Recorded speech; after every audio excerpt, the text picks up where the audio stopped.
Savage So I'm gonna, Wonder Festival from Sugarloaf, a place that they don't have a connection to the village and to Donahue Memorial Park. So we have walked it, looked at it. We've walked it with Scenic Hudson. Obviously, Scenic Hudson has a vested interest in this in regards to the.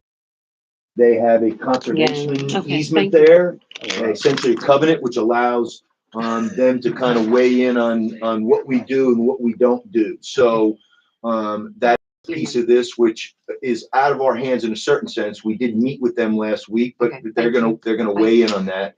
And then I also received several letters from different residents, which each of the trustees should have a copy of.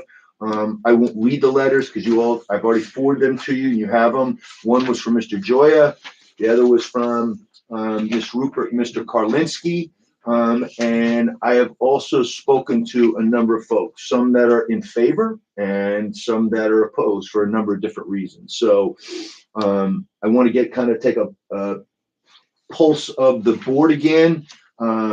I am inclined to suggest that this is something that we can do. And I took the liberty of going back and looking at the minutes when Riverfest was proposed for down at Donahue Memorial Park back in 1997. And a number of people were adamant that we shouldn't be bringing 3 to 5 to 7 to 10,000 people in on a Sunday in June down at our precious resource, which is the Donahue Memorial Park and the waterfront. I think Wynn Gold and his committee since 1998 has done, with the exception of 2 years that were canceled due to COVID, have done an absolutely excellent job of figuring out a way to get to yes.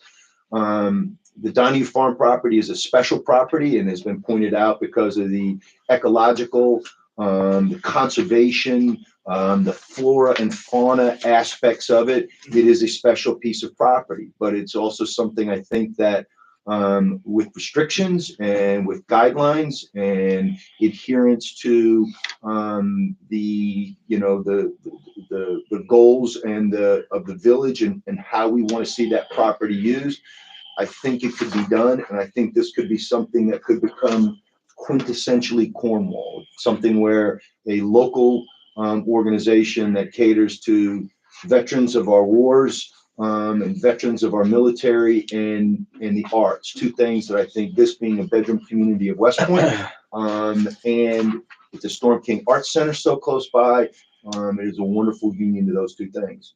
I was the one that raised all the issues that night at the meeting, which I asked Christopher Paul Meyer, who's here, to put together a document for me, which basically kind of answered the how would we do this? Because I think there's a lot of misnomers and inaccuracies that are floating around the community about how this would happen and what would be allowed down there. And we talked about a lot of this the night of our last business meeting, but I thought this would be an opportunity for the board, who's had some time to think about it.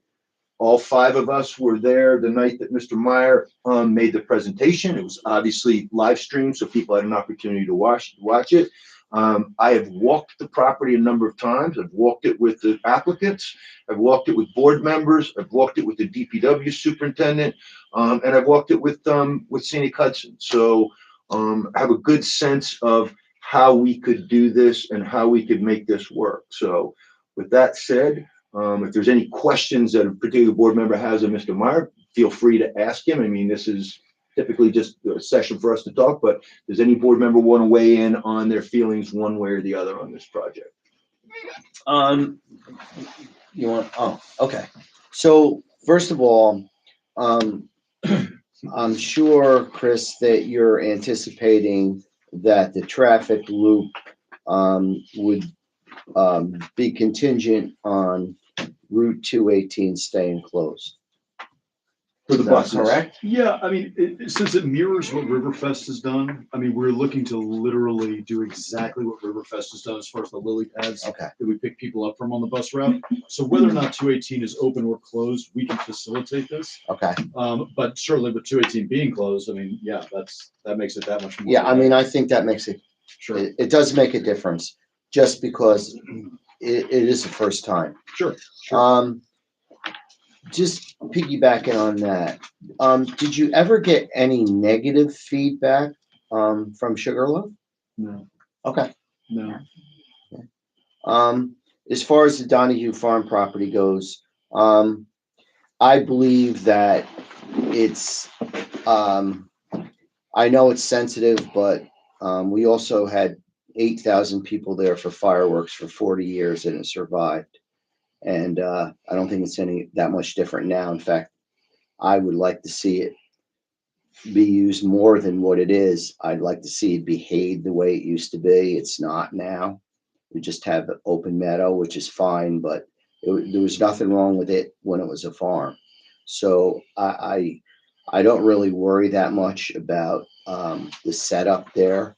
I think there's enough room to hold it, and I think there's enough room to keep the sensitive areas out of the scope from what I've seen, out of the scope of what you're doing and what you're going to accomplish there. As far as the traffic goes, I don't see it that much different than Riverfest. You're gonna have a bus loop of some sort. The transportation is set up for that down there, especially the way it is now with that being closed. There'll be a situation where you can loop. I'm not sure about the entry road in. We're trying to do something there. We're getting a little bit of pushback on that, which isn't really good. We'd like to do something with the entrance road. But I see it as manageable from what you've presented. I have no problems with the type of security you're going to have. I think that's a plus for us. I'm sure it's a plus for Steve Dixon and his crew. I mean, we'll have our own contingent, and I'm sure we can get a contingent from the county. There was no incidents at the There was zero incidents. zero incidents. Okay. So I think that's and that's a question that always is going to come up in these type of situations is what kind of security you're going to have. So the rest of it, I think you addressed pretty much. You know, people had a problem smoking on property or vaping. That's should be able to be controlled. I assume we're going to have a porta potty situation, which we have on the 4th of July, and we have 12,000 people. And I'm actually in charge of the facilities on that day. So I'm aware of what it takes to do this kind of stuff and to liaison with both the town and the village as people will be transporting through both parts of the town, not just the village. So I think that's it for me. I think that those are the only real questions I had.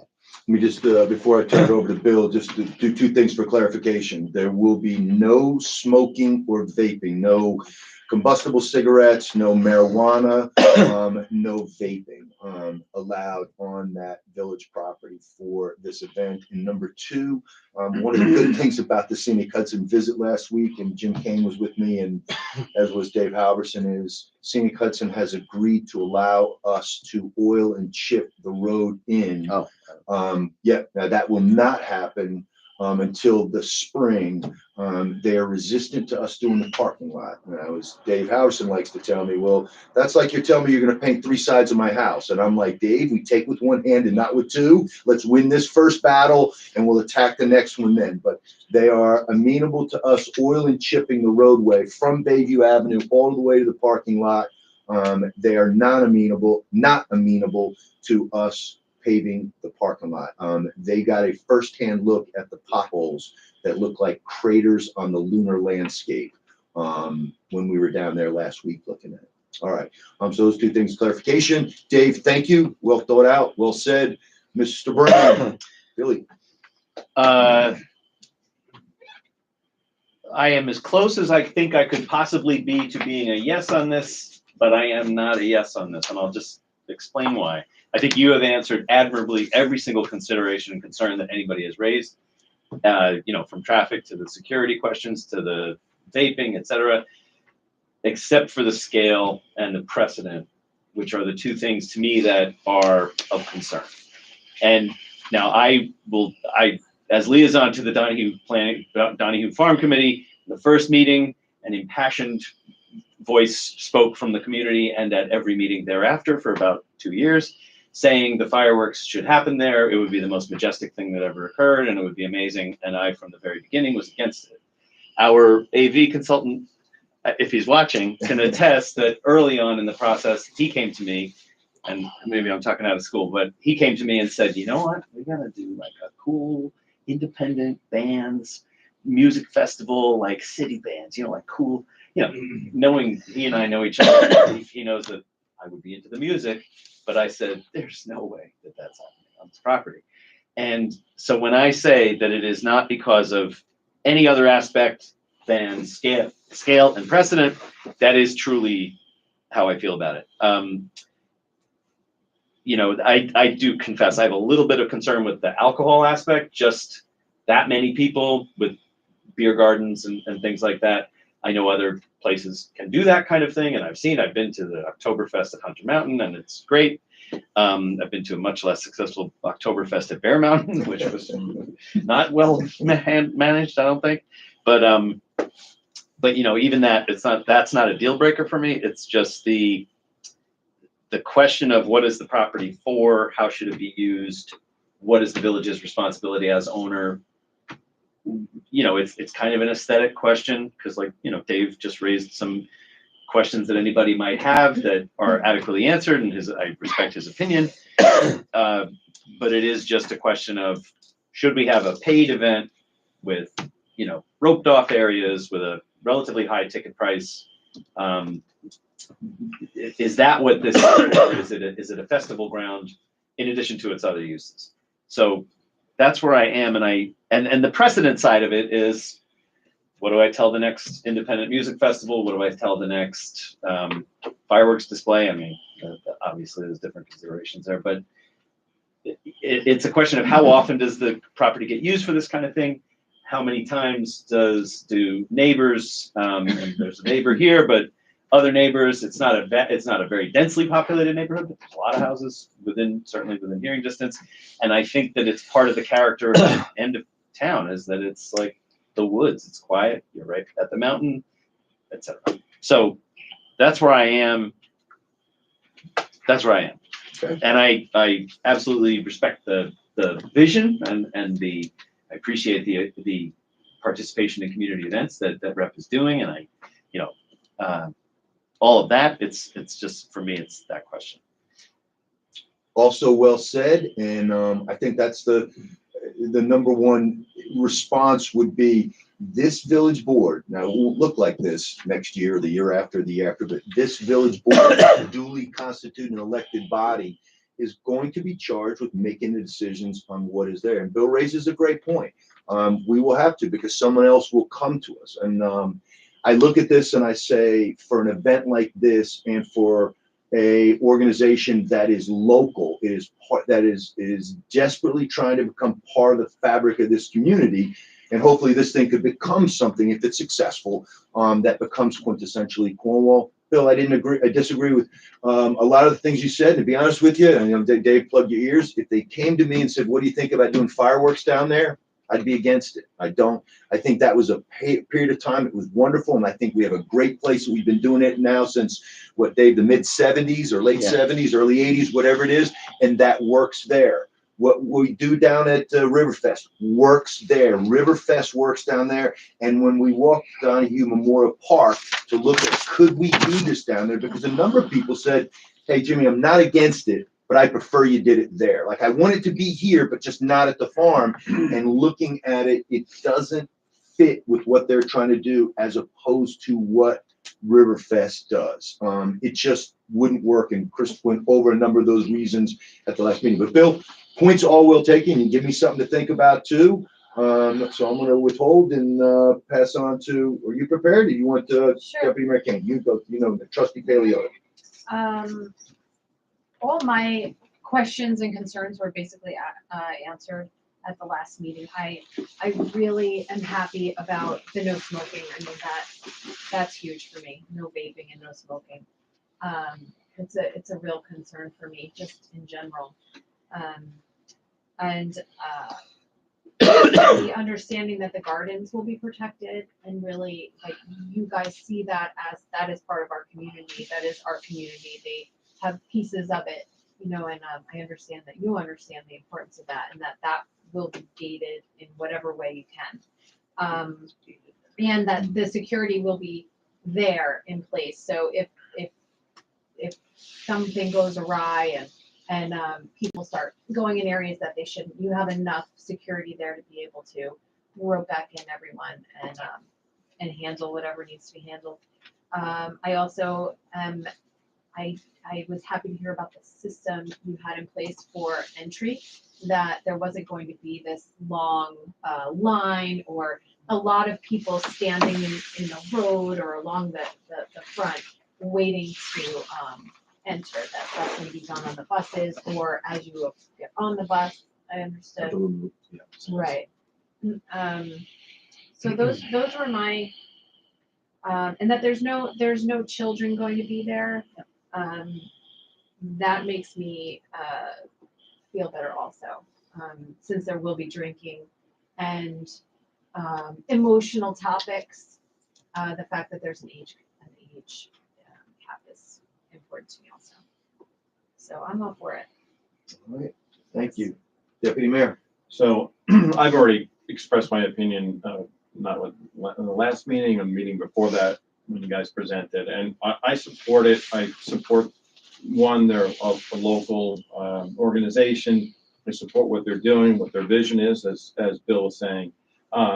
As Dave pointed out, the fire department used that ground for many years, I don't know, 30 or 40 years, and it recovered. And I've seen firsthand, I went to the first Savage Festival, and it was very, very well run, well managed. I think that they've gone out of, it's not even gone out of the way. They've answered all, I think, at least all my questions, all my concerns.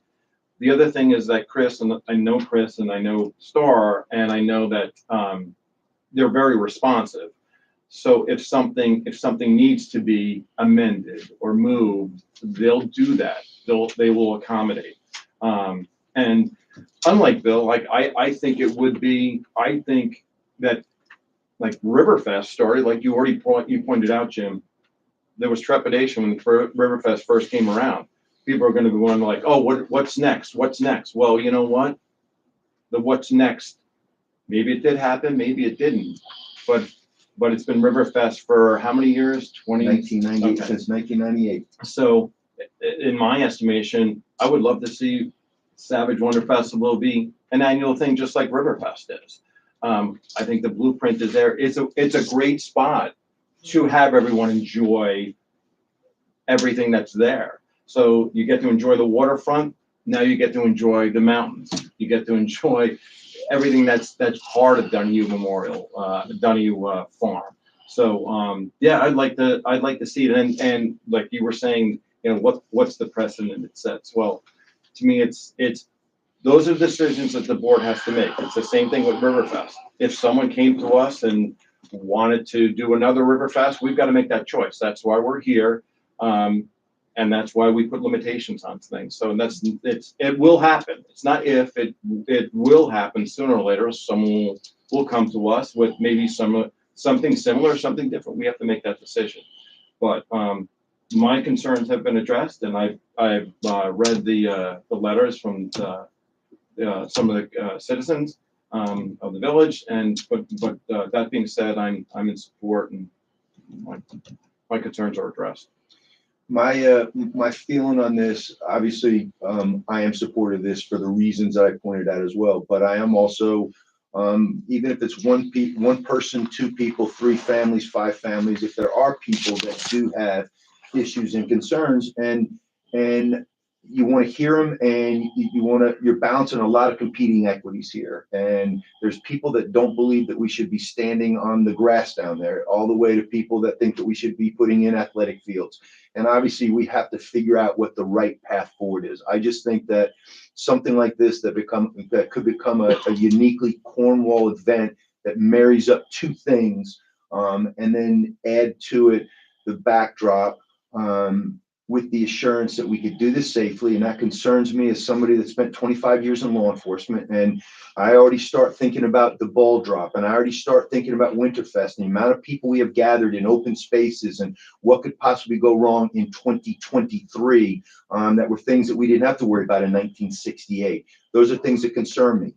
To the people that are neighbors, of this place. And Chris, this was one thing that kind of jumped out at me, because I think I heard you say it, if it wasn't tonight, it was the other day, but originally we were looking at a cap on music at a certain time. And that's something that I understand and respect, especially for the people that live, that live contiguous to the farm property. What would be the latest time that there would, look, I know that when we do fireworks, it's 30 minutes, and people that don't like them complain to me all the time because of their dogs and because of, hey, it's late, and because this, that, and the other. But we do fireworks, and the Fireman's Fair, we have fireworks, and we understand that some people are going to get upset about that. But something like this, where we were doing live music, what would be the latest before that you would ask or the board to consider allowing a band to play? Something where neighbors could hear from the field. It'll probably be about 8 o'clock. Okay. Or we end the whole festival with stand-up comedy. Okay. So the last hour and a half, 2 hours are gonna be stand-up. That's how I Okay. planned it right now. All right. I'm much more comfortable with that than I heard that there was going to be, the band would go till 10 o'clock at night. The event And goes till 10. They- not the Okay. bands. But Yeah. the bands would not go till 10 o'clock. No, the bands are the third act up. They're not the Okay. stand-up would be that night. Gotcha. And just also, I mean, you guys know us, but love this community. And that's why we want to bring it here. It's a very special kind of event. It's a very, I don't want to say low key, because there are emotional things that get said or sung or whatever, but it's amazing. And I'm so glad Jim was there last year, and he stayed for quite a while. It's a very different kind of crowd. It's not a Woodstock. It's not rowdy. And yeah, some people drink, and no, you can't guarantee everything. But with the security, and I've said this so many times because I was volunteering there all day, I never even knew they were there. But things went smoothly. Nobody wandered where they shouldn't. Everything was safe and secure, and everybody had a really great time. And they really want us back, but we want to be in our community. We want to add to this community. And we are very concerned about the environment, and that's why Chris has been very diligent. And we want to answer our neighbors' questions so that they're, we can make them feel as comfortable as possible. Right. And to get, there's another component to this, which is Scenic Hudson, and Mhm. to get them to yes on this. One of the things was the trailhead has to remain open. And all right, Absolutely. that's where, we got it. You have to have ingress and egress to the trailhead, and people that want to go hiking up on the mountain have to be able to do that. The second is, and this is more important to me than the trailhead, is making sure that the ecosystems that are out there, like the unmowed fields, that we don't have people out there, that we don't have, somebody wanders out there. And that's what you have security for. And you have people that are controlling that to make sure that doesn't happen. Because the mowed area there is the area that is designed for events, whether it's movies on the Hudson or whether or not it's a Halloween costume deal we did a couple years ago or whatever it is. But it would have to be within that area, because there's still a lot of things that we have to figure out. I understand where you guys are. You need an answer one way or the other so that you can begin planning, because there's going to be a lot of things as we go through this. Security is going to be first and foremost to me. And then the second piece of that is preservation of the environment down there, just because, to your point, it is such a special place. But I don't want it to become so sacrosanct that we can't use it for anything. And this would be a huge trial balloon if you're talking about between 3,000 and 5,000 people. And I know it's an all-day event, so people trickle in and out. You're not going to have 5,000 people down there at one time.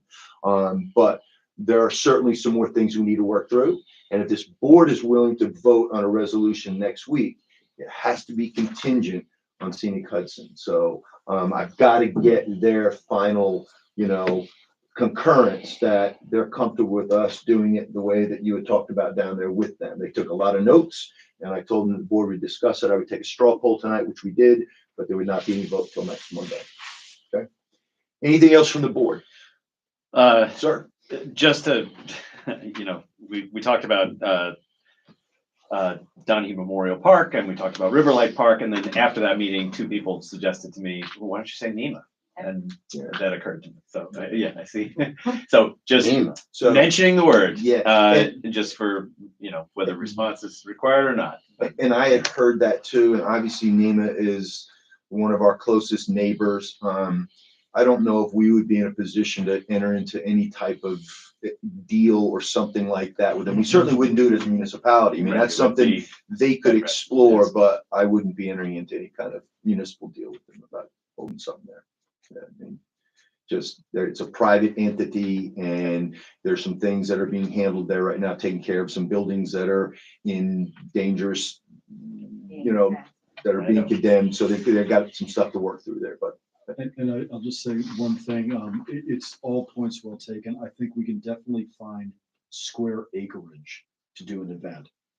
There's a difference between square acreage that's attractive and a good advertisement for this area, and square acreage that's just square acreage. And I think for us, we already have Sugarloaf, if need be. We want to go to a place that's beautiful, that shows this off. We do see this as something, and the Star's point about how much we do care about the environment. The point is to do something that is a nice postcard for people to go here and have it and be in a picturesque place that means something. So, not that Nina doesn't have its own charms, but because, All right, so the way I see this, as far as action items go, we need to close the loop with Scenic Hudson. And I'm sure that if the board goes forward with this on next Monday, that there may be some other questions generated. And I try to spend as much time as I can with people trying to explain what the purpose is, and then more importantly, what the logistics are. How can this be done down there? How can we make this work in the area down there? And I'm sure there's gonna be more questions come up, because the security plan would have to be approved. The logistical and transportation plan would have to be approved, and they would have to be signed off from Scenic Hudson. And that's the one thing out of all of this that this board does not control. So, am I missing anything, Jim? No. Dave Halverson, am I missing anything from? Okay, That's what I got on the walkthrough. got it. Okay. All right, guys. Thank you. Thank you. Appreciate you. Thank you. All right, moving on. Those are the two things that I moved up kind of in an ad hoc fashion. I apologize for that, but I didn't want to keep everybody here that long. Only Carol has to stick around for the root canal with no Novocaine. All right, let's go through the board reports, the treasurer's report. Okay, gentlemen and gentle ladies, Gabrielle Ferrier was working on this today. So if you look at your monthly treasurer's report for October, the water open balance report, the numbers are still being worked out. So you'll have that to us for the business meeting next Monday. Warrant number 11, the prepaids are $236,681.08, but it does not include the total warrant amount, which won't be available until November 20th, next Monday. And then I'm not going to read them, but you can see the monthly revenue expenditure reports by fund, which is giving you all the numbers, the total receipts, which you can see the number, and the total anticipated expenditures for the month through the end of October. You can see the number.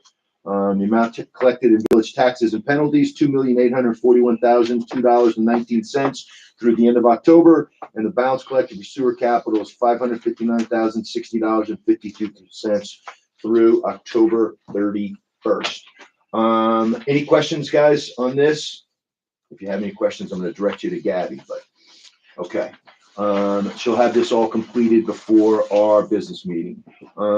Superintendent Halverson, Department of Public Works. I know that there's stuff on here. You don't have the raw tonnage, but is there anything on here that You have the one I dropped off when I got here. He gave another one. Oh, okay, then it does have the tonnage? Well, no, it doesn't have the tonnage. No, I've got the new one you dropped off. Thank you, Bill. Yeah. Okay, anything on here? Other than I saw you at Tilcon today, so are we still looking at Wednesday for them to begin paving down here Memorial Park and the Hudson Island Nature Museum? Yes, we're looking at Wednesday. They're going to be paving the middle school areas over there, and they're also going to be doing the administration building on Iwild Avenue tomorrow.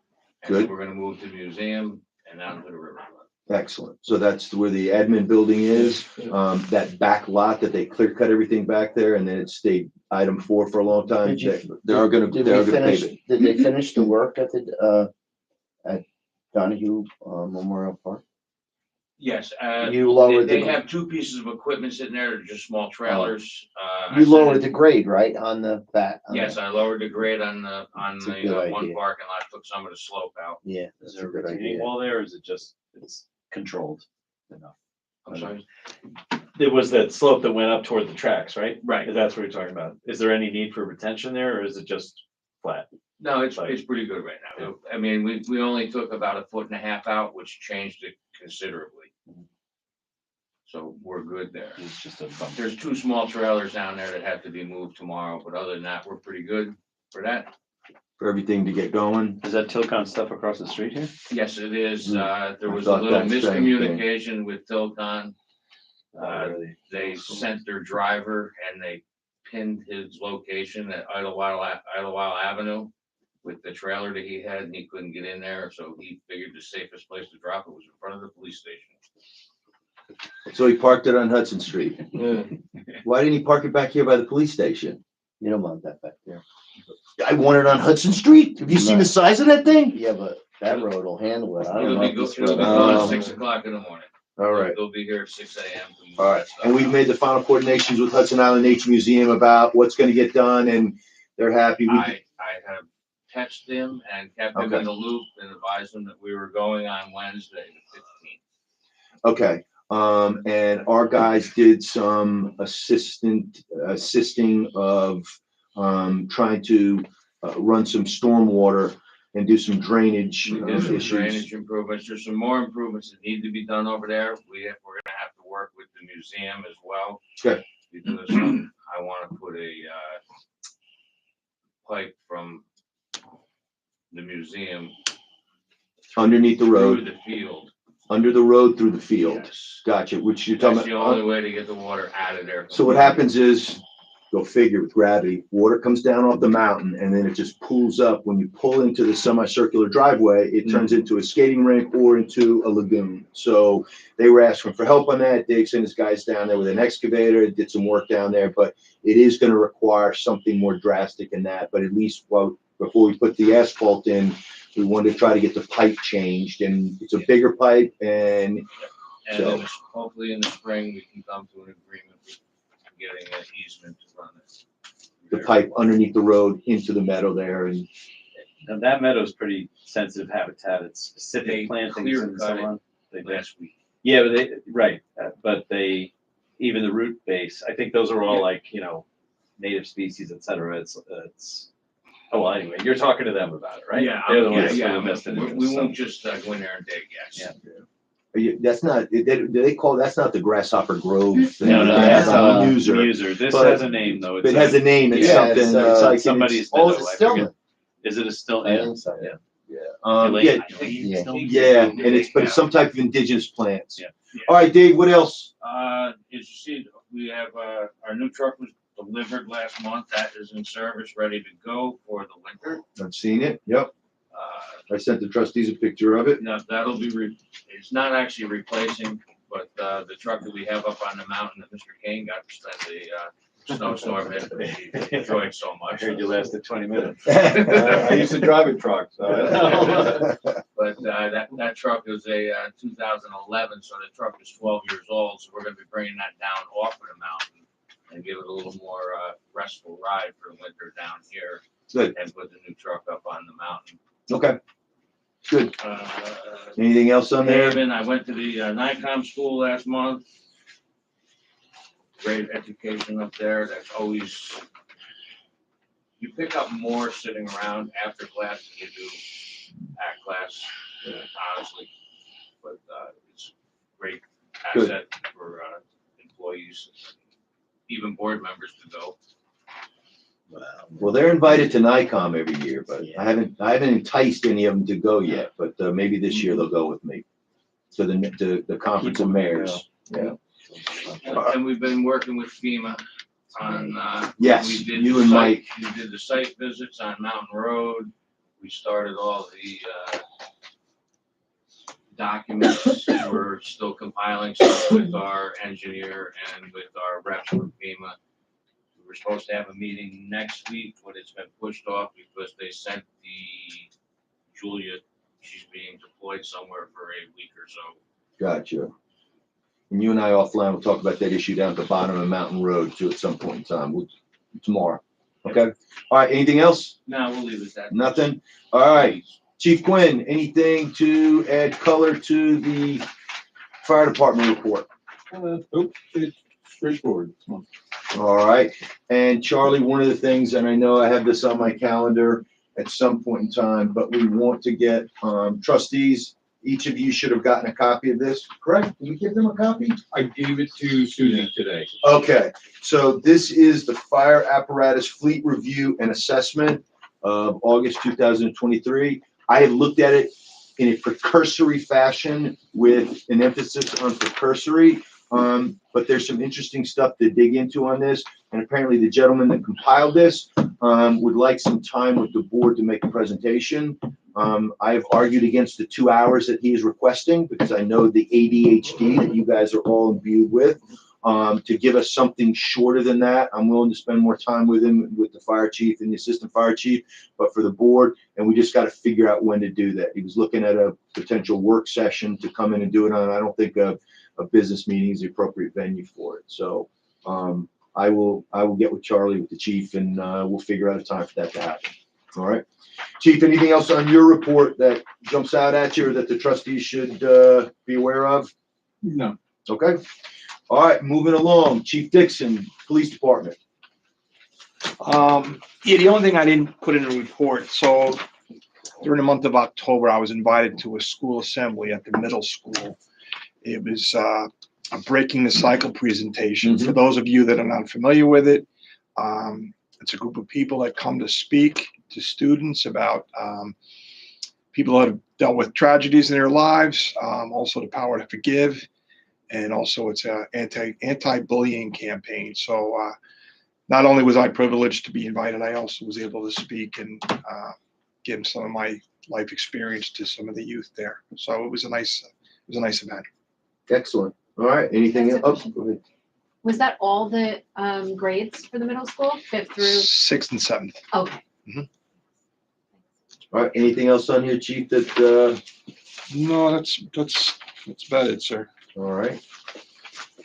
Okay, all right, moving along. Oh, this is the old DPW. All right, Michael, Water Department. I'll just point out that our meter replacement program, we're about 2/3 of the way complete, and 100 meters left to do.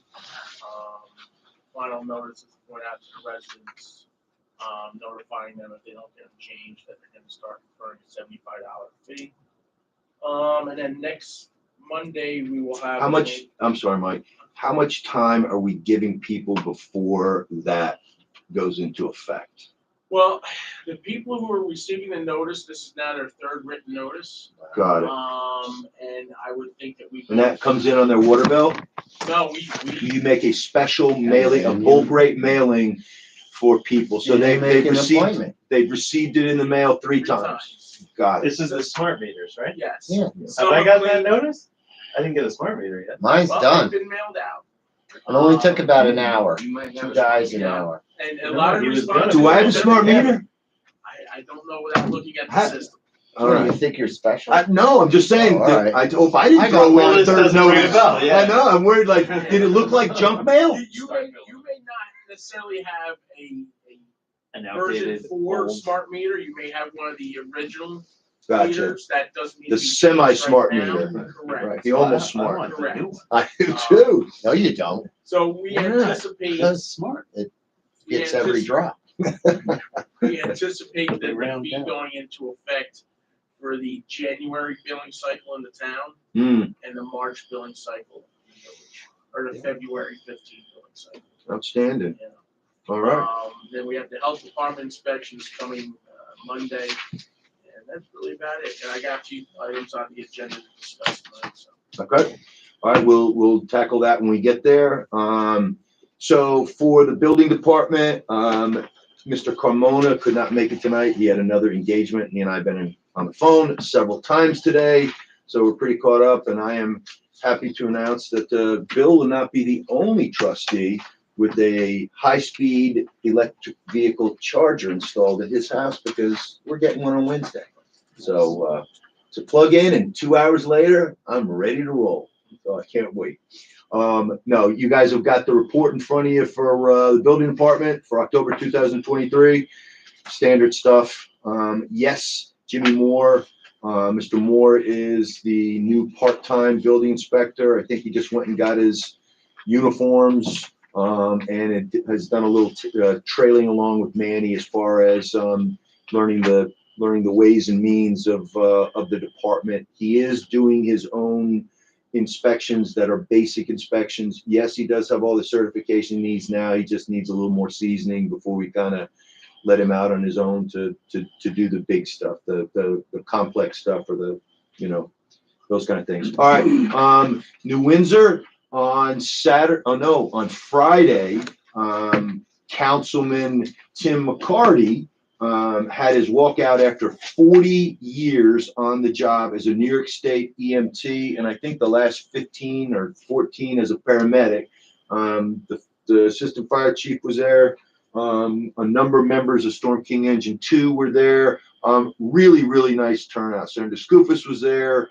Assemblyman Ekus was there. Nice turnout for Tim and for his family. In typical Tim fashion, he kept the speech really, really short, but real big loss there. Guy that's 40 years in EMS, but just got reelected to a term on the board, so he's going to dedicate the next 4 years to that, and then spend the remaining time in a deer stand. He tells me, so that's Tim. Not at or fishing. Kentucky Farm. No, absolutely not. All right. Hey, really, the most important thing on here again is I love, and Jim Kane usually reports this, but 100% of calls covered. It's not all I care about when it comes to EMS service, but it's a big part of it. So they covered all the calls again. All right, moving on, sir. That last item on that report is Oh. of interest. Where are you looking? Oh, yeah. That's Bill. Good point. So, Kovac, the former Cornwall Volunteer Ambulance Corporation, don't quote me on this, but it was last week. So, Jason, I'm not sure if I have the date exactly right, but I think they dissolved as a corporation and they ended up giving away their assets. So they donated some things to the town of Highlands, some of their liquid assets. I believe it was the town of Highlands. Don't quote me on that, but that's what I think it is. And then they gave back to New Windsor, or gave to New Windsor, one of their ambulances, which I believe New Windsor's now since put up for sale. And the proceeds from that sale, I think they're asking $100K for it. I saw it on Instagram. The proceeds will be reinvested in Cornwall EMS. So very, very, very good news, and a good thing, and a magnanimous and gracious thing for Kovac to do. And it will be reinvested in the Cornwall community that ultimately paid for the ambulance in the first place. So that's a really good thing. Bill, thanks for reminding me about that. That's a good thing. And then New Windsor EMS was awarded the Governor's Medal of Service for their actions at that motor vehicle accident, the bus rollover that happened in Wolk Hill on 84. And I can't remember the name of it, but they received some other award from New York State that was like, one of the EMS organizations or agencies, one of the top ones in the state. So they're continuing to overperform. Okay, moving on to other business. So this is something I didn't remember until Doris reminded me this morning, and then I spoke to the deputy mayor and he said, oh yeah, we do this. But this is the unpaid this is the property tax re-levy for unpaid village property taxes, which all of the trustees must sign. So there are 6 spots here. So these are for folks that don't pay their property taxes, and then it gets re-levied. And so there is a list. There are 2 pages, or actually it's a page and a half. You're more than welcome to peruse them if you want, but this is a pro forma, or as Jim Kane said, a rote exercise. So I'm going to sign the top, and then I'm just going to send it around the table. And if you guys can and ladies just follow suit, you'll sign on one of those right there. And it's the county that then takes Yeah. on that. Just like water bill, and I That's just published in the record. Yeah. and October 30th. I'm sorry. I just took a look at the water re-levy list, and we have a substantial one this year, and the same thing's gonna happen. The people or the corporations that have not paid for their water, it's just gonna be re-levied onto the taxes. And yes, we'll get the money from Orange County, and then Orange County will extract it through taxes on there. Okay. Next item, Michael, your show here. Purchase of a Bobcat track loader and trailer and engineering flow test fee of $150 proposed. I'm gonna jump in the bathroom because I know what you're talking about. And you're gonna explain to the rest of the board, please. So, maybe we'll do the fee first, since I think that's pretty straightforward. So with the different projects going on in town, development, whether it be the treetop development or in woods when they wanna do stuff, or just people want sprinkler systems for their homes, we have to perform a fire flow test on fire hydrants. Typically, we've never charged a fee to the engineers that are doing that work, because it's never been that many, but we seem to be getting 1 or 2 of these a month now. So I'm proposing that we institute a $150 fee. Again, it's a standard fee that most municipalities charge. We just never have. How long does it take to do this flow test? Anywhere from 30 minutes to an hour. And it takes 2 guys. 30 minutes to an hour, okay. And are most of these who the requests you're saying are coming in from engineering companies? So it's for particular residents or Did you see if you? Development. and sometimes it's proposed, but something that doesn't come through, but you guys end up doing the flow test regardless. Correct. I got it. You know, and oftentimes when they call to schedule it, that they'll say, hey, what's the fee? And we say, oh, there is no fee. They said, oh, okay. Okay. You know, it's another, you know, fee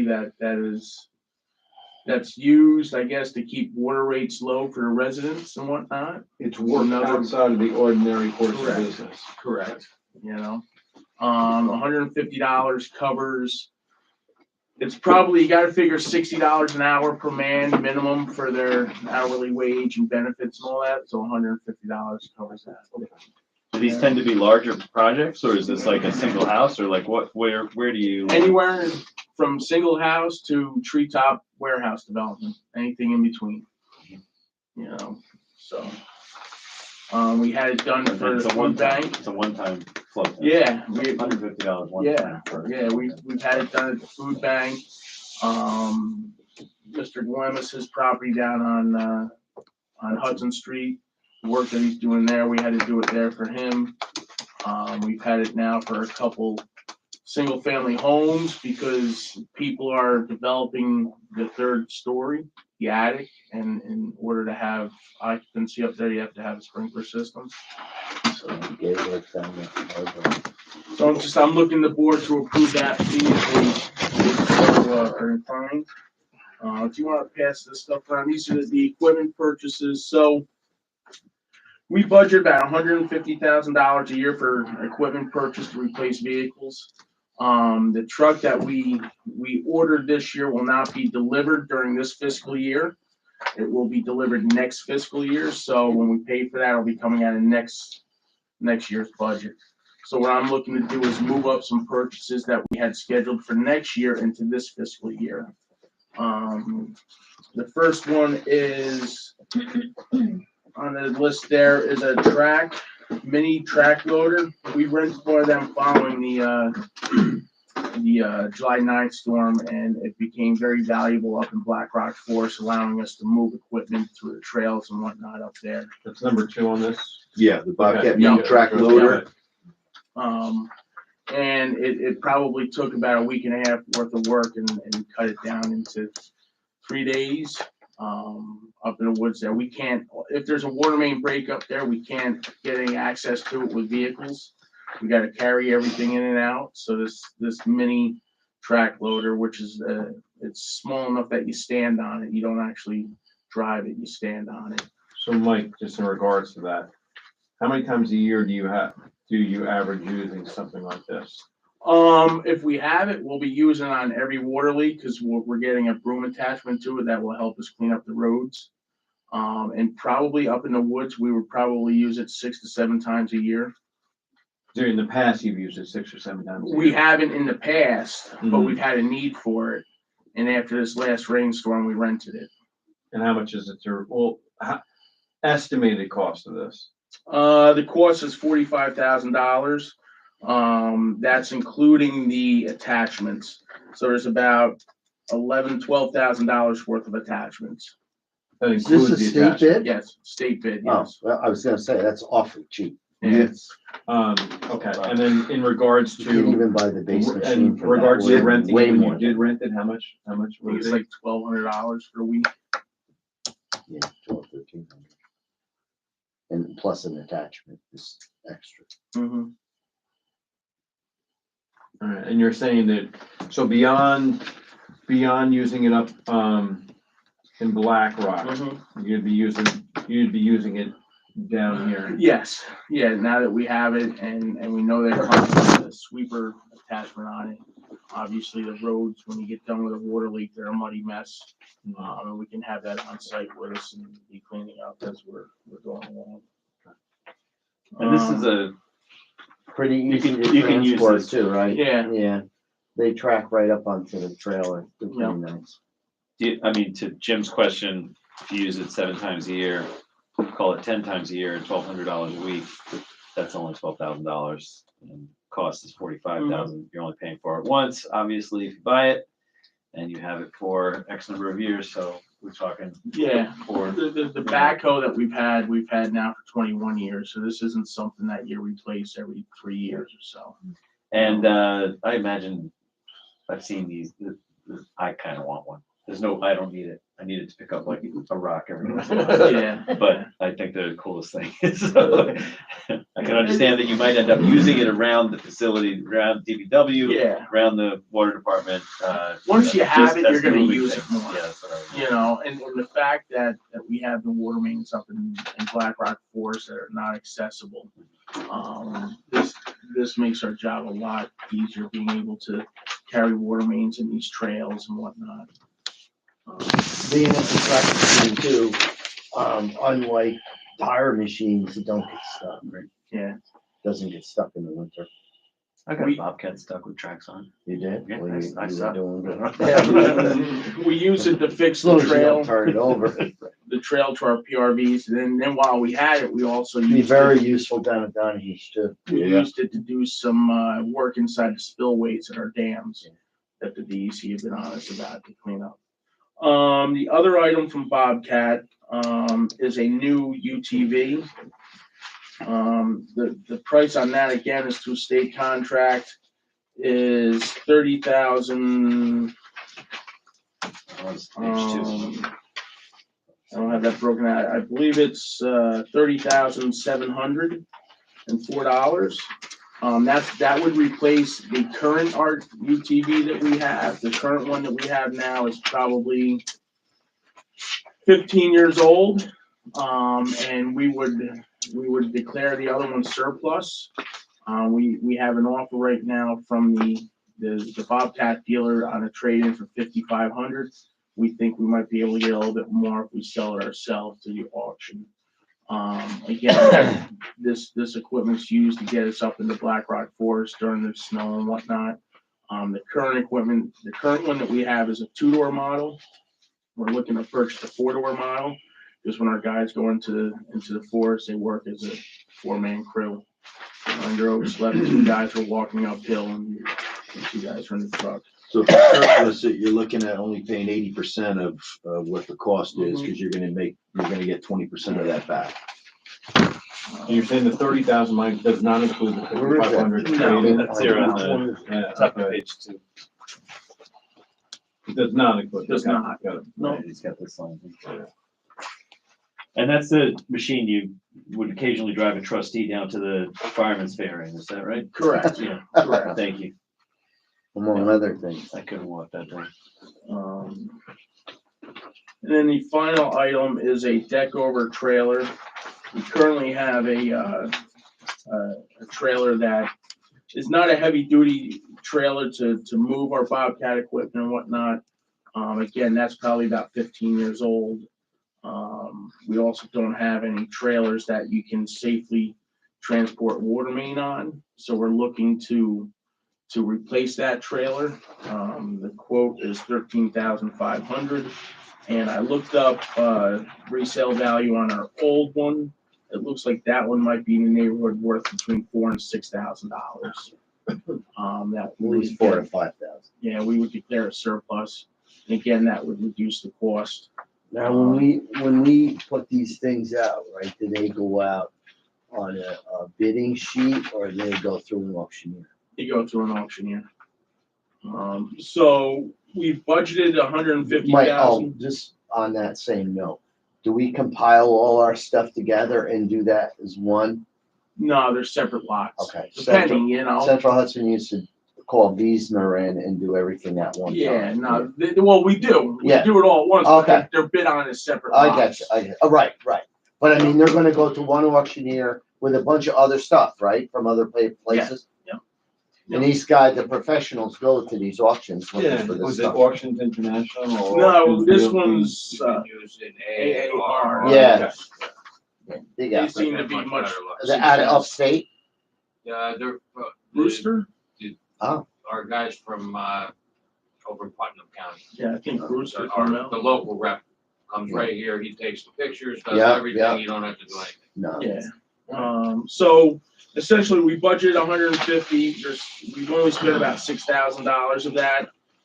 If we were to purchase everything, it's just under $90,000. If we get a good return, trade in and whatnot, the total would be about 70,000. I'm sorry, 80,000, leaving, you know, our budget would still have $50,000 for equipment purchases that we wouldn't be spending. And that would just defer the crane service truck till next year, and that Correct. you have budgeted for the Yep, following yep. year. On the trailer, is this an upgrade from the one that we would be auctioning? Yes. It's a better, It's a It's it's tilter. like you couldn't it's repair that one for $2,000? It's not a heavy duty trailer. Got it, okay. We It's moved. not a tilt trailer either, is it? No, Okay. we moved the equipment with it, and the first thing that happened was the tailgate that flips down got destroyed, because again, it's not Rolling off. made for it. Okay, what else? That's it. All right. Looking at it all. Does any board member have anything that jumps out at them right now that they're opposed to the pitch from the water superintendent in regards to these purchases? Okay. All right, moving along.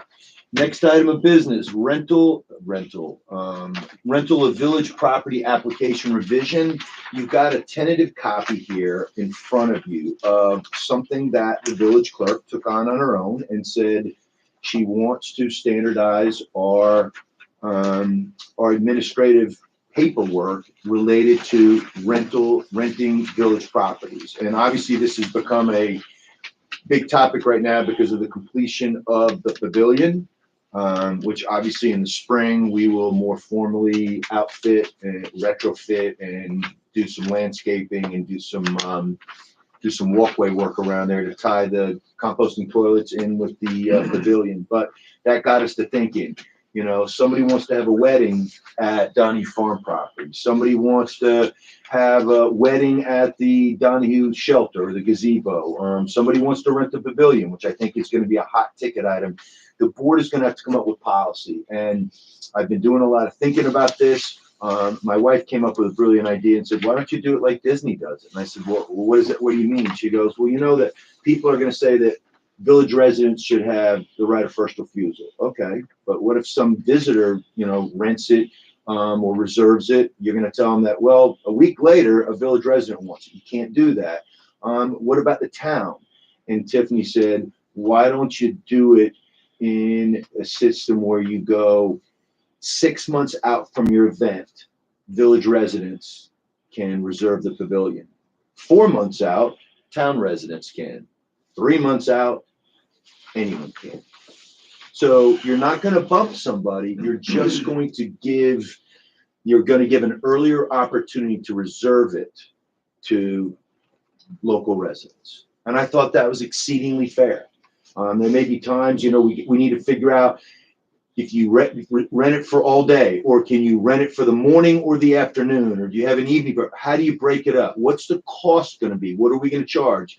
Dave's planning on running electric down there. We're planning on putting a couple of ceiling fans up there. We're going to have electricity, so if people wanted to plug in to charge a phone or to do something, security. But I like the idea of just making it so that village residents have, if they reserve it early enough, they get first priority. And if they don't, it's first come, first served. Kind of like what the village of Irvington does for the kayak rental. It's first the village, certain amount of, 6 months out. Yep. And then the town residents, Yep. and then what's left over.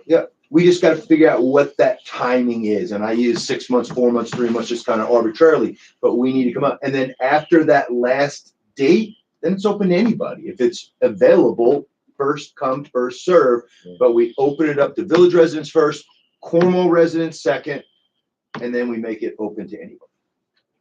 So think about it. We're not voting on it tonight. I just want you guys to chew on that and think about that. But that's my way of thinking. We could get around we need to allow residents to have priority. Yeah, what a lot of places do is kind of like the school does. You have what you call your, group 1 user, group 2 user, group 3. Something like that. All right. So anyway, that has, Keep a calendar though. That's and Doris has already talked about that. that's the tough Putting up a 12-month planning calendar. I just got to find some room in this freaking place since there's not a lot of wall space left. But a 12-month calendar, and it will be booked. And there will only be 3 people that can do bookings. Yeah. Doris, Megan, and or Susie. Those are the only people that can add names or put names up there. That's how we'll do it.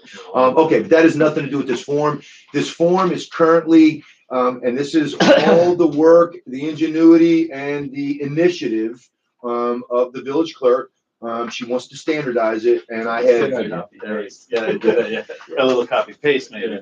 Village of Goshen. yeah, well, she did due diligence and went to find one that was It's a good working. one. So Joe has this currently and is advising on some of the things on there. So just stay tuned. I will want to get this form approved at some point in time, but I wanted to give you a taste of what's going on. All right. What would it take for the Maple Avenue property to be added to this list? I don't even know what it looks like inside. Is there a room big enough to seat 5 people for a meeting? I have no idea. The Maple Avenue kidding? property? Yeah, Yeah, it's a garage. yeah. And then there's a small office on the side of it, but it's, No bathroom facilities. yeah. No bathroom? And, Is it and, it- heated? and, yeah, and if you go into that little small office space, you might end up down in the basement. Yeah, it's a garage. But it looks good. It looks cleaned up, and we took care of the roof last year. We painted it, and it looks good, and we use it for storage. Correct, Mike and Dave? You have anything up there, Dave? I don't know if I have anything there now. You might have 1 or 2 things. I'm not sure. I Yeah. haven't been there in a long time. All right. Moving on to the next thing. Cornwall Yacht Club lease of village property at Donahue Memorial Park. I spoke to our counselor today, and I had sent an email to the Commodore Thomas Gleason, which I courtesy copied the board on. Then I had Megan send out a certified copy of a letter under my hand signed to Commodore Gleason. Tommy reached out to me and said to me he was in receipt, and then asked me if he could just make sure that he could show it to membership, which he's already done, and give it to their council. Joe McKay said to me today that last week, sometime late in the week, John Privatera, the council for the yacht club, is in receipt of it. I said, okay, I want this meeting to be set up where we sit down and talk with them before the holidays. So I'm just waiting to hear back on when a good date is for us to have our initial meetings. The board obviously does not have to be there for all of that. For the last meetings, I have the DPW supervisor, superintendent, the deputy mayor, and our council there. But if any trustee wanted to attend the meeting, I would not tell you not to. So I'll keep you in the loop on when that's going to happen. Next item, investing with New York Class. So you see some paperwork here from New York Class. They came in and gave a presentation to our treasurer, our deputy village treasurer, our village clerk. Essentially what this is, and what this serves to do for us is it's just a resolution we're not going to do tonight, acknowledging that this would be an additional financial institution for us to deal with. We sometimes sit on top of somewhere close to between all of our budgets, somewhere in the neighborhood of $5 or $6 or $7 million. We obviously have a fund balance, which we discussed earlier tonight. That is, liquid. Are we getting the best return on that money where we currently have it? And are there programs or are there packages that would give us a better return on the money? And everything that we've heard and researched, this place is the way to do it, and they deal with municipalities. So it is something that I would like the board to consider allowing us to bank with them. And then at our treasurer's advisements, then I would come back to the board and say that, we're gonna move X amount of dollars over into this, this particular apparatus, or I forget what they call them, but this, a way just to make a higher return on our investment. So, all right. I'd have to know more about how we invest now. Yeah, that is a Gabby and actually it's probably better a Paula question, because Paula is the one that deals with the banks right now. That's going to change because as we move forward, we're going to have more of a segregation of, accounts and who has access to them. Those are some of the things we'll discuss when we get to the audit. Okay, next item. In proposed franchise agreements with Verizon and Spectrum, addendum to include all wires. Okay, the two things that the board has asked, and I spoke to Joe about this today, and he is working with Dave Decker on this and writing up the language of which they will get to us at the soonest, I think was his word, are the two things. Before they install any new cables or wires or fiber optics in this village, they have a duty to take down and remove any of their old wires. They will not take down other people's. They will not take down other companies. And again, we have to get them to agree to this. And then the second is free Wi-Fi for the companies that provide that service on village municipal properties. The Spectrum, I read the correspondence, and they're all gonna say this, and that they want to leave it up there just in case the next person wants to come in. Yeah. So, look, I mean, I was gonna reach out to Joe or Dave anyway. And I would appreciate if you did, just to kind of get a sense of. Because I think we need to be in touch with Verizon, Spectrum, and who's the third one? Verizon, Spectrum, Is there a third one? and Am I missing? no, I think it's just No, Verizon, just Spectrum. And that is actually having them come out. Because my next door neighbor, you could see it hanging down, spaghetti wires hanging down. I know Lee Murphy in front of his house, it's pretty bad.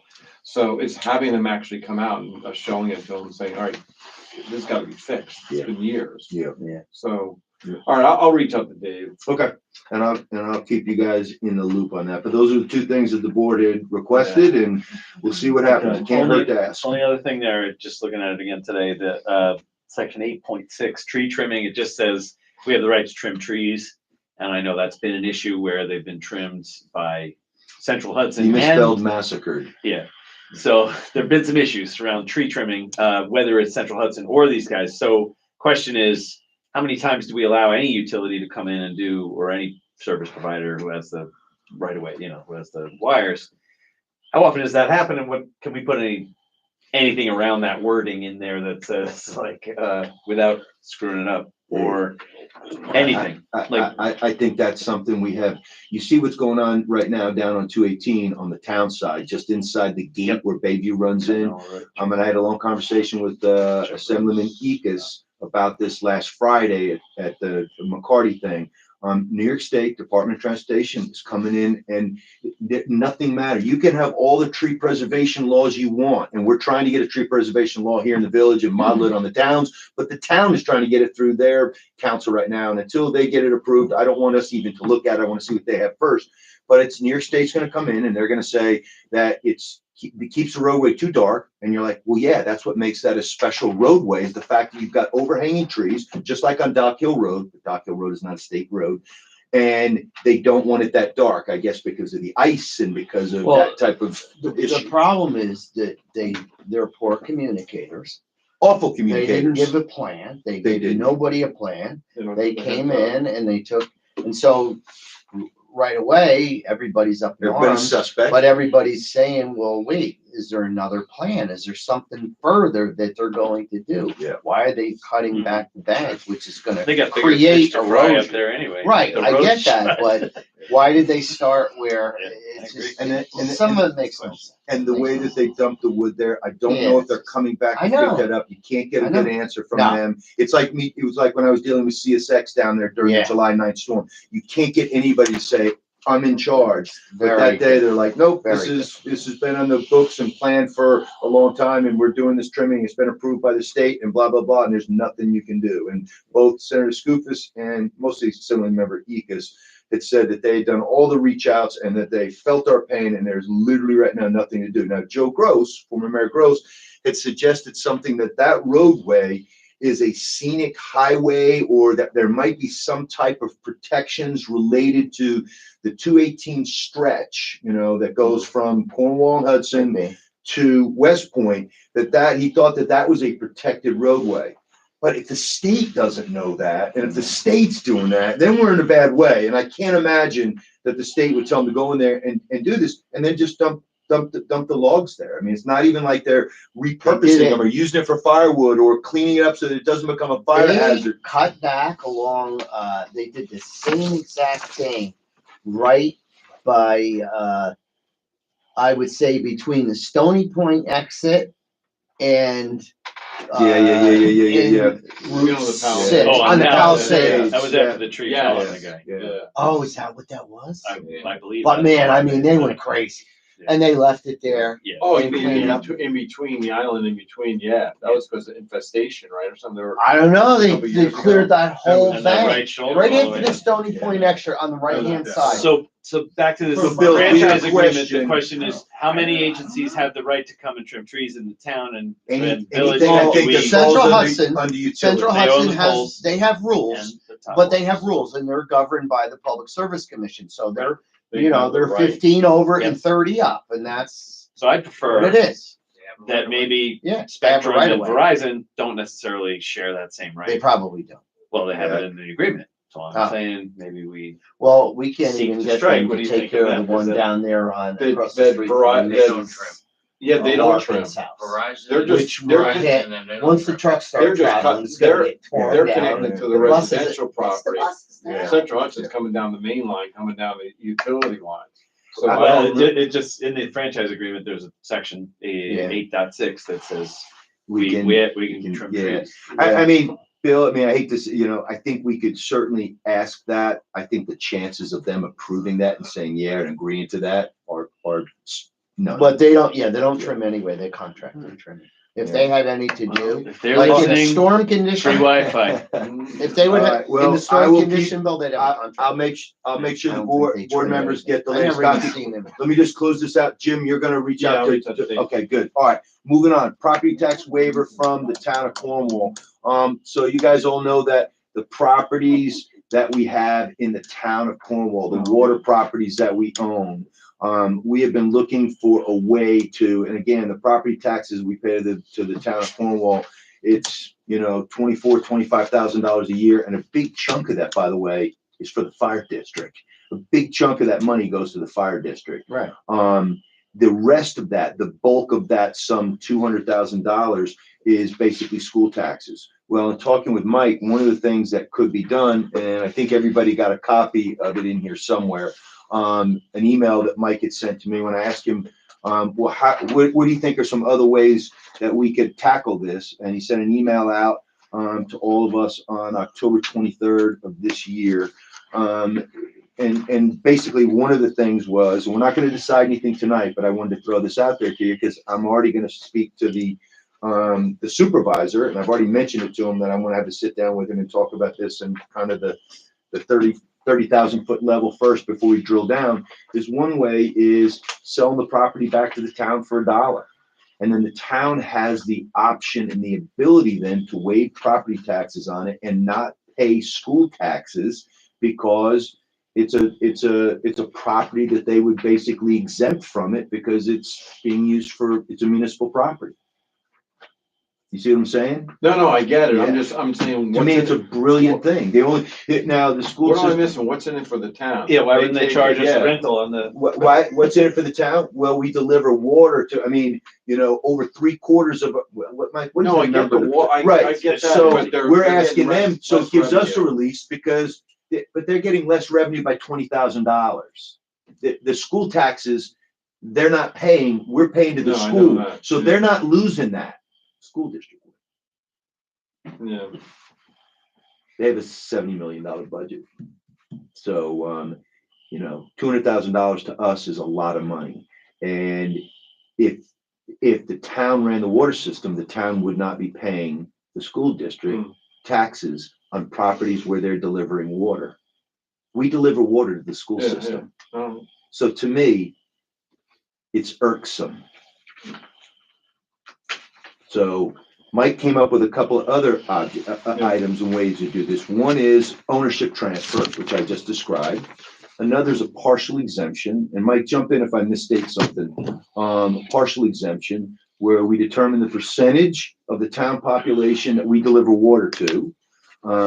And then, Mike, explain this in your words, how we get to this $18,000 savings on the partial exemption. Can I see that? That's on the Yeah, annexation. yeah. okay. I'm sorry, I went down below the 14,000.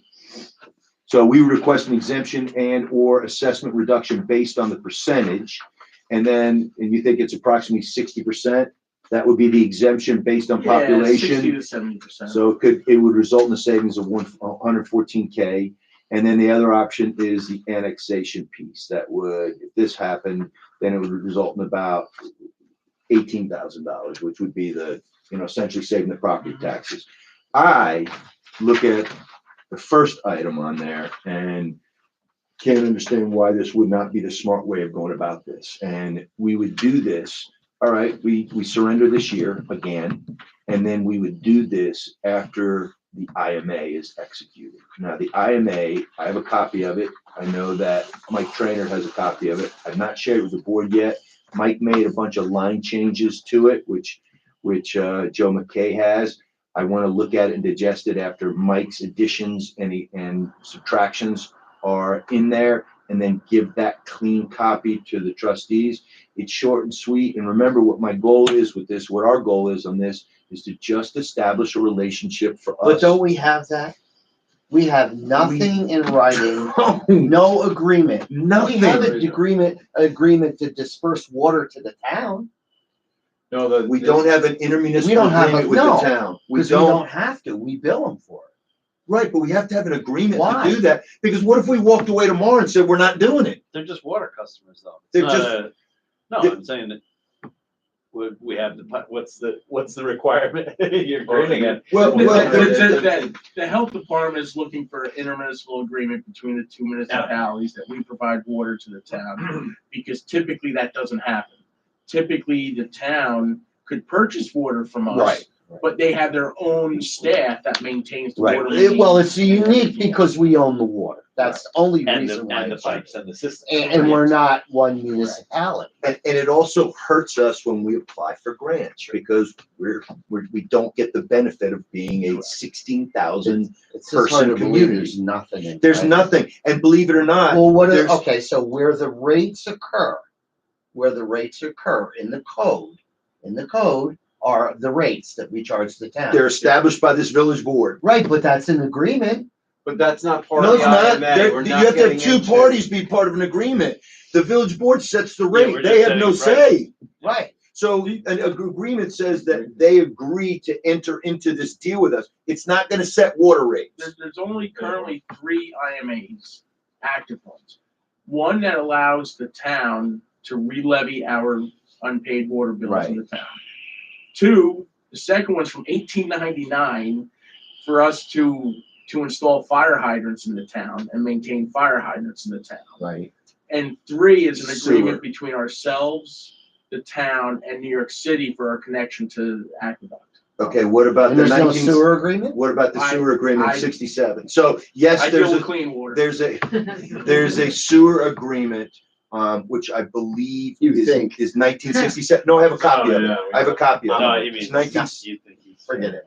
Anyhow, 2 years later, there was a requirement on the town's end that the village and the town meet every 18 months Yeah, I to remember that. review the sewer IMA I can't speak for the 70s, 80s, 90s, 2000s, 2010, but I can tell you right now, no recent boards have looked at it and done that. We're supposed to do it every 18 months, which is why we want to put this IMA together. Once the IMA is put I together, think it got done, the sewer got done when Mark was here, when the sewer plant blew up. I think we met our obligation to meet with him. But I get what you mean. all right, so I I want just find it very hard to believe. we don't have one. Hard to believe. And I'm telling you, now that we have a records management clerk, I use her for things like that to say, go back in the minutes and find me anything related to an intermunicipal agreement regarding water or sewer. And then I went up to the town and I went to go see Leandra, who is the town's records management clerk, and asked her for the same thing. I got 2 documents on sewer, which is all they had, Right. and I got none on water. So that's what I'm dealing with, gentlemen and gentle lady. So let me get the IMA cleaned up. Mike did most of the pen and ink changes to it. Once Joe approves that and says, yep, this looks good, I will share it with the board. And then we have to get the other party to take a look at it, make sure that they're good with it, and he'll share it with GABA and share it with the town council, and we'll hopefully get something done. Once that happens, then hopefully by then the water committee will have given us their findings, and I'm going to revisit this water property tax deal. This might be an academic question, but Yep. the transfer of ownership of water system properties, would that include all of the improvements on and under the properties, like meaning the pipes and the treatment plants and all that Whatever stuff? we get taxed on. And we So that's a yes. Yeah. Right, And- tax on the and, pipes. You know, what But the benefit, IMA would say we're running it, so it's still. what benefit is it to the town?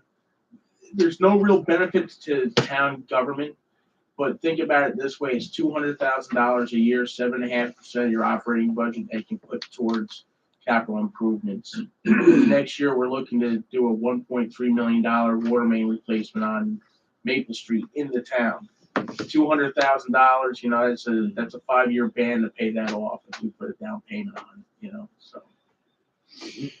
All right, next item, the fire, and I'm trying to zip through the rest of these. The fire, there's a vacancy on the Board of Commissioners.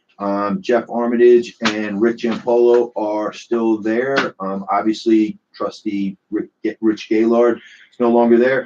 I have in a packet here for you 3 people that have put in for that open vacancy. Mr. Sean Buckley of 19 Grandview Avenue, Mr. Michael Butkus of 31 River Avenue, and Mr. Bob Langston. He lives on Hudson Street, but I'm trying to look at 286 Hudson Street. Gentlemen, I would ask you to take a look, and gentle lady, ask you to take a look at those 3. And then I will speak to each of you during the week, because I'd also like to speak with the assistant chief and the chief, get their take on this as well. And then I would like to propose a name to the fire commission at Monday night's meeting, next Monday. So please take a look at these. If you have any questions, reach out to me. If I don't have the answer, I will try to get it for you. Okay, moving on.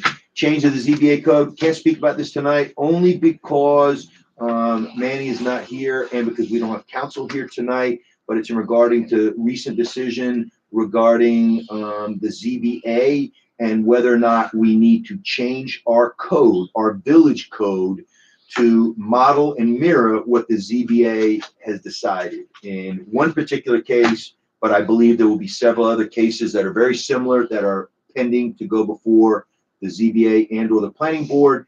And it's something that I want the board to take a look at, but I need Manny's weigh in and Joe's weigh in, and they're both in agreement. We need to make a change. Okay, we talked about the money to Winterfest, the money to it's not the New Year's Eve ball drop, but it's the kids ball drop. Right, the junior ball drop. Savage Wonder Festival, we took that on. Been waiting on this for weeks, months even. Trustee Brain is going to give me a briefing on the village's plan to install EV charging stations at the municipal lot, down at the bandstand, the municipal lot here, and potentially down at Donahue Memorial Park. Sir, take it away. The big news is nothing has changed. Oh, well, Sometimes I've been waiting. I provided a memo to the board. basically, I can just summarize. Met with a Realterm, and you've probably heard me say this before, but now it's in writing in a memo, and I promised to make some progress this week. But I met with reps from Realterm Energy, which is the company that the town contracted with to put in the chargers at the town hall, and got a quote from them based on the scope that we had discussed. The quote that they provided was, I guess we can, I mean, it's already in a memo, $123,627.10 for 4 chargers, 4 stations, 120. 2 at Donahue Park. I had said to them, you know, The town only has 2? the town has 2 stations, yeah, as far as I And know. each station Has 2 plugs. has and, 2 chargers on it, so that's actually 4 It's cars 4 to charge. spots, and my So- belief is if 2 are plugged into the same thing, it splits the wattage from that one charger, and it's 30, half the speed. So that's for both. about 30. Yeah, that's the same. 30,000 each. for what they cost. 123. Yeah, Divided by if you, 4. yeah, I guess so.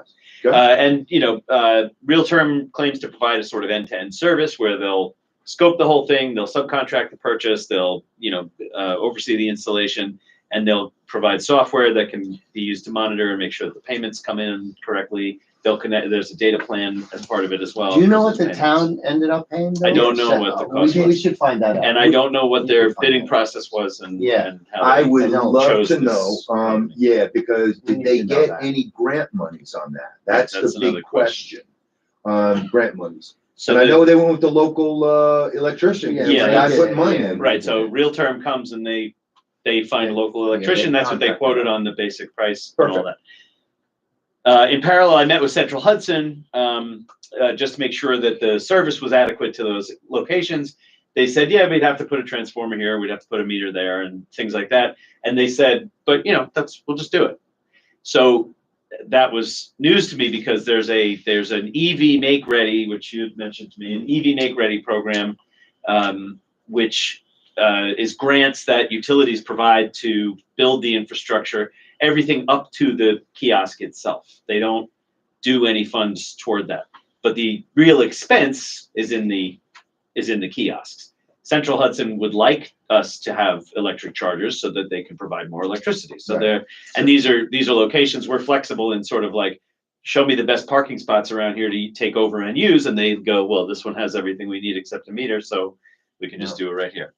So they came and just verbally said, yeah, no, this is everything we've looked at here is good, and they identified 4 good spots. Back here there's a pole, there's one spot right by the bandstand, and two separate spots at Donahue Park. Perfect. So with that 6-figure quote, obviously we need to make sure that we've explored all our options in keeping with procurement requirements. So NIPA, I guess, does this. Yeah, And if you have a name. I'll get the point of contact for you there. And they have an automated form and an email address, and I've hit them both twice, and I haven't gotten it. Is Carla involved in that though? The Mid-Hudson Regional Council does have an energy group that can Okay. advise on that kind of Yeah. stuff. They might also have a name, but Yeah. if Jim is there, he Check has. a with name. Win Gold, just because I think Win, and I could be wrong, but I thought he was the point person on whether or not they came up with grants on that. Because the other option is is this something that we want to invest in, or is this something that we want to, see the majority of it paid for in grants, and we're just going to have to be a little more patient on getting it. Yeah. Again, I think it's a good investment. I'm not saying that as a hybrid driver, but I just think it's a good investment so long as we can get the vast majority of the cost defrayed by some type of. Hopefully he hasn't run out. But I was gonna say, doesn't Some of NIPA it's give run some out. kind of Well, there's buyback? funding. So there's Yeah. funding there's a couple of programs. There's a federal one called NEDI, and there's Okay. Charge Ready New York, and those are mostly for disadvantaged communities. Doesn't seem as though we would necessarily qualify. Yep. Well, if we're disadvantaged because we don't have a charger, then we are. So I probably, and I would also want to know, do we need a third quote if necessary, and is there a third provider of this kind of service? In my Googling and looking, I have not found anybody that purports to offer exactly the same The whole- service. Okay, And then what I've said here at the bottom is I'll continue to follow up with NIPA this week and see if I can get any new information for next week. awesome. Thank you. That makes me happy. Okay, last 2 things, really quick, gentlemen, Orange County, Trust. Remember, we were just talking about the New York class. And we bank with Orange County Trust, we bank with Chase, and we'll soon be banking hopefully with New York class.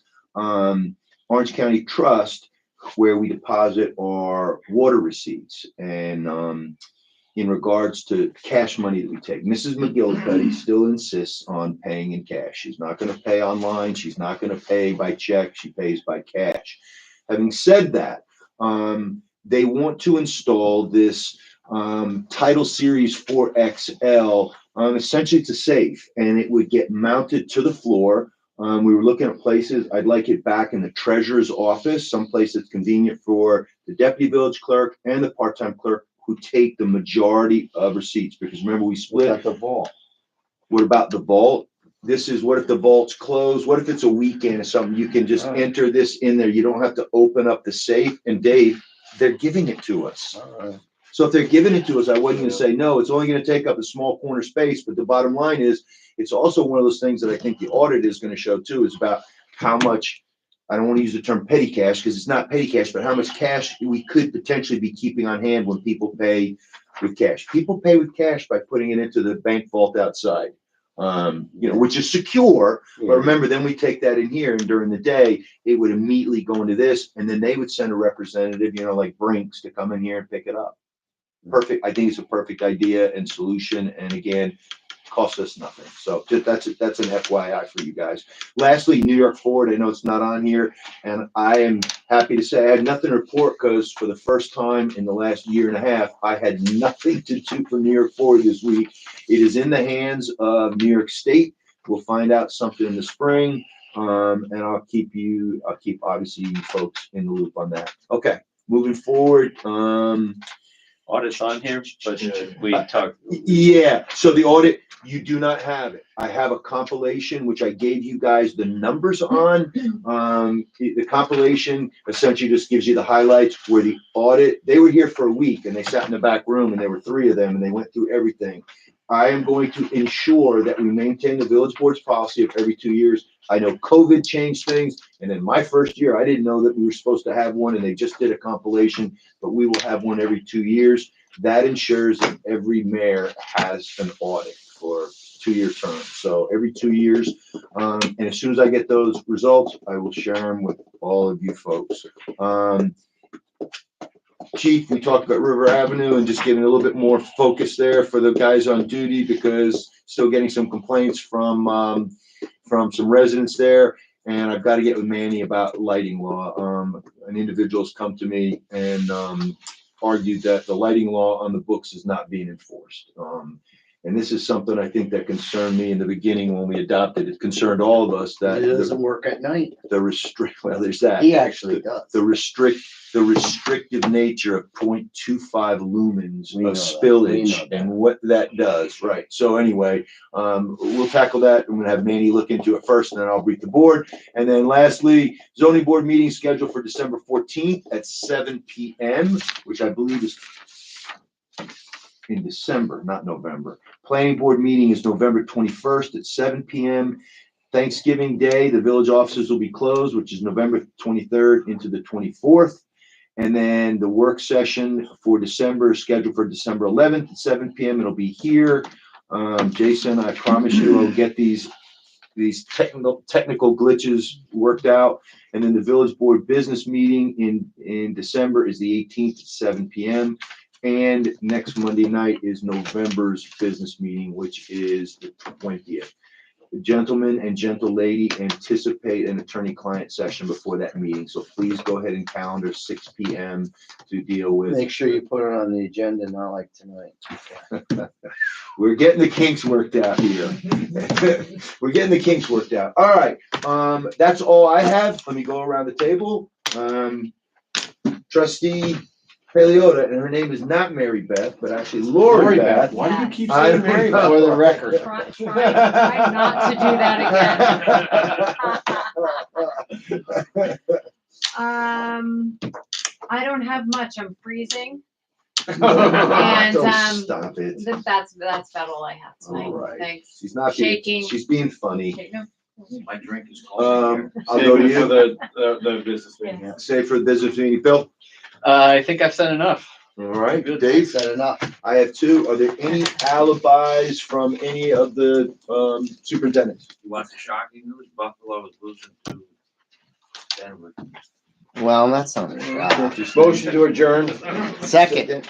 All in I'm favor? always Aye. Michael, can you go ahead and put that I'm on always pause? second. All right, Have a good night, folks, Chief. thank you. Jimmy, thank Thanks you. for coming.